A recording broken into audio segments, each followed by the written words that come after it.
What's up? What's up? How you doing? I'm good, man. How are you? I'm good, brother. Good. Kelvin's an interesting one, right? Because he's coming down to the division, but you've seen how good he can be at middleweight, and sometimes it's kind of which Kelvin's going to show up. Yeah. But what are you expecting from him after his first weight cut in forever? I mean, I'm expecting I've prepared for the absolute best Kelvin. I'm not sure which one's going to show up, but I'm ready for the best of him. His first battle is going to be with the scale, which is all of our first battle. But, I hope he has a good weight cut, and so we can get in there and put on a good fight. As a fighter, do you think you're able to tell almost immediately if it's his good night or his bad night, right? Do you think you'll know right away, like, oh, this is the best Kelvin? I don't think it's going to matter because I'm going to be the best Sean Brady, and I'm not going to be too worried about him. As long as I'm the best me, which I am, it doesn't matter who's in front of me, the best or the worst Kelvin. It's going to be the same result. Stylistically, where do you think this one takes place? Is it going to be a boxing fight, which we've seen him and you guys do, or do you think this could be a grappling heavy fight? Where do you think it takes place? I'm gonna mix it up. That's my plan. I think I have a lot to prove. I want to show people how good my striking is, how good my striking defense is, and how good. Obviously, everyone knows I have good grappling, but I just want to show everybody how good I am everywhere as a fighter. Where does a win over him put you, right? Because he's not technically in the division, but his resume is what it is, and everyone knows how good he is. So what does a win here do for you? To be honest, I don't give a fuck where it puts me. I just want to fight and get back to fighting. And I think I got caught up too much in rankings and where certain fights put me. I really don't care anymore. I care, but I just want to get in there. I want to fight. I want to feel the crowd. I want to feel the cage, and I just want to have fun and get back to my winning ways. And winning fights is going to put me where I want to be, and I'm just not going to concern myself with all the other stuff. Do you think that's something people kind of can underestimate, like how much it can take your focus away, is if you start thinking bigger picture all the time? Oh, yeah. I mean, if you start looking at the rankings, you start looking at if I beat this guy, I'm fighting this guy next, and then you start getting ahead of yourself where I'm being where my feet are. I'm present. I'm not looking behind me. I'm not looking too far ahead of me, and I'm right here, right now, and I'm going to perform the best I can Saturday night. Not looking too far forward ahead, though, how sweet do you think it will be getting that win on Saturday, right? Like getting that loss off and getting that win back, and that moment. It's been a long year, Obviously, I lost my first fight. I had a couple injuries. I was supposed to fight Jack. I was in the hospital for a week with a infection in my arm, so I went through a lot, but I think it made me the best Sean Brady that there can be. So all that bad shit that happened to me just made me mentally and physically stronger. It's funny, right? The loss is what it is, but then to not be able to get back in there as soon as possible, to just get rid of it and start winning, how frustrating was that? I think that was a blessing in disguise because I tried to come back so fast, and I was training so hard, and I was running so much. I tore my groin, I got hurt, and I think it just made me slow down and put things into perspective.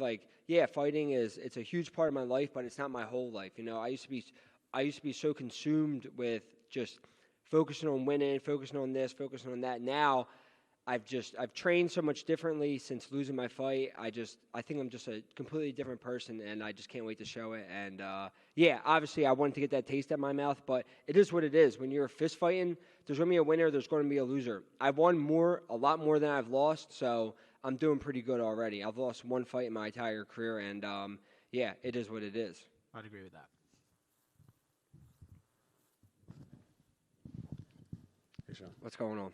Hey, so can you talk to me about the process of the mentality after you had that first loss? Was it hard on you? Did it take long to get over? Or was it one of those things where it was like, let's just get right back in there immediately and I'm over it? It was definitely hard. I definitely was trying to just get back out there, and I just wanted to get that taste out of my mouth. But like I said, I got hurt during training camp, and it made me slow down and just kind of realize a lot of things I had to work on myself mentally. And I got a mental coach. His name's Brian Kane, and then I started working with another guy, Brandon Epstein. So I'm actually working with two really good guys on the mental game, and we always focused on the physical and not the mental too much, and I think that's something I was lacking for a while. And I've been putting in a lot of mental work, and I just got to really focus on myself, not the physical side. And I feel good.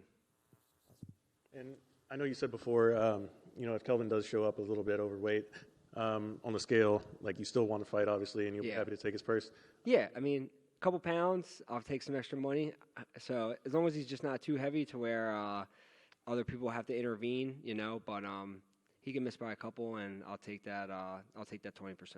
And how much do you think like a couple of pounds actually matters like the next day? I mean, it does matter because we all it's not just a couple pounds, it's the sitting in the sauna, it's the struggle of not eating, not drinking that we all go through to get there. Like I cut a lot of weight to make 170, so like I know what you have to do, and a couple pounds, people are, oh, it's just a pound, it's just 2 pounds, or it's just 5 pounds. 5 pounds is that's a lot of time that you're not cutting weight and a lot of struggle you didn't have to put your body through. So that's where I think it starts getting iffy. But yeah, a couple pounds and we'll be good to go. And how important is it for you to get to perform in front of this crowd out here in Austin that's going to be rowdy, and they love their fights, especially these big fight cards like this? Yeah, it's going to be fun. My teammate Jeremiah Wells had a big knockout here about a year ago. My whole team was here, so we've had some success here. I'm excited to be in Texas, first time here. So, yeah, I'm excited to get in front of an American crowd. Last time I was in kind of enemy territory, so it's going to feel good to have some people cheering for me this time. So it's going to be fun. I'm excited to get out there in front of a crowd and have a good fucking fight. I guess the last one for me is like, what was the biggest takeaway from that fight against Bilal? Whether it be, mentally or physically or, technique-wise or something like that. Just mentally knowing that if something, like, I went back and I watched the fight, and in my mind, I wasn't doing as good as I thought I was. And realistically, I was doing a lot better than I thought. But in my mind, things weren't going exactly how I wanted. And I kind of not quit on myself, but I kind of started having some doubts. And when those doubts got in, and then that's where everything kind of fell apart. And I just have to know, and this is something I've worked on a lot, that it's not fucking always going to go your way. You're going to get punched. Things aren't going to go your way. And when they don't, stop thinking about it and just look forward to what you're going to do next, one punch at a time, one shot at a time, and that's just how I'm going to take it. Sean, you're looked at as a big threat over there. What is there, anywhere in particular after this fight you're looking to jump up? You're not looking forward, but like next step. I would like, I was asking for the Ian Gary fight before I was getting Kelvin, and then me and Vicente were actually like DMing. Vicente's a super nice guy, super cool. We were talking back and forth because he didn't have a fight, I didn't have a fight, and we were like literally almost like we were pretty much scheduled, and then they called us and some things changed. But if somehow he gets past Luque, which I don't think he will, that's a fight I would like. Ian. 2 weeks, 296. I versus Covington. How does that play out? Man, I think a lot of people forget how good Colby is, and obviously Leon's a great fighter too, but I think Colby's going to get it done. I think he's just going to be able to keep his foot on the pedal, kind of like how Kamara was in their first fight, and get it done kind of in the same way. He just got to keep his hands up. Anything specific in training camp you focus on Gastelum? Obviously, he's coming back down to his original weight class. What do you see?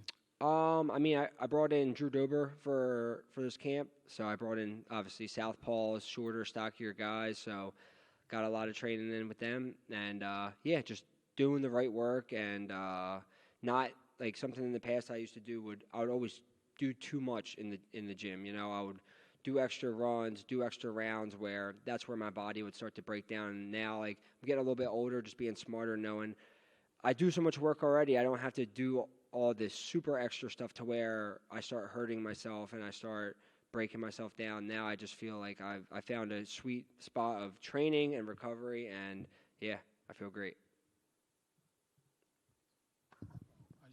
I just got one. Yeah, I just got one. Since you brought it up, about Ian Gary, he's kind of a guy that's been in the headlines lately for some different reasons. What are your honest thoughts on Ian Gary? Man, he's very talented, but like for me, like I've been with the same group of guys since I started fighting, So it rubbed me the wrong way when he called out. Excuse me, when he did that whole thing with Luque and recording the phone, the way he just did that, like he called him, he had cameras on him, like recording him and Luque having a conversation, like that shit was whack to me. Like these guys, like my teammates are like my brothers, So for me, if you're at a gym, like that's your fucking family. For you to kind of do the shit that he's been doing, and then talking about like training and how like the guys know how good he is, and he's beating everybody up in the gym. And now I see like Brendan Allen was kind of calling him out on, and he's starting to get some backlash. And yeah, I just think that shit's whack.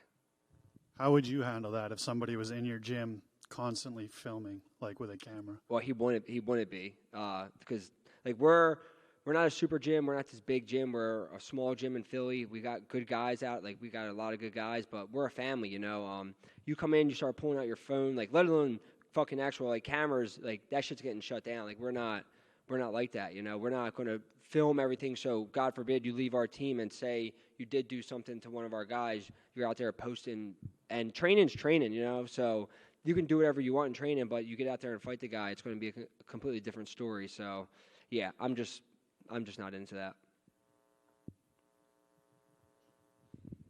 Thank you, guys. I appreciate it.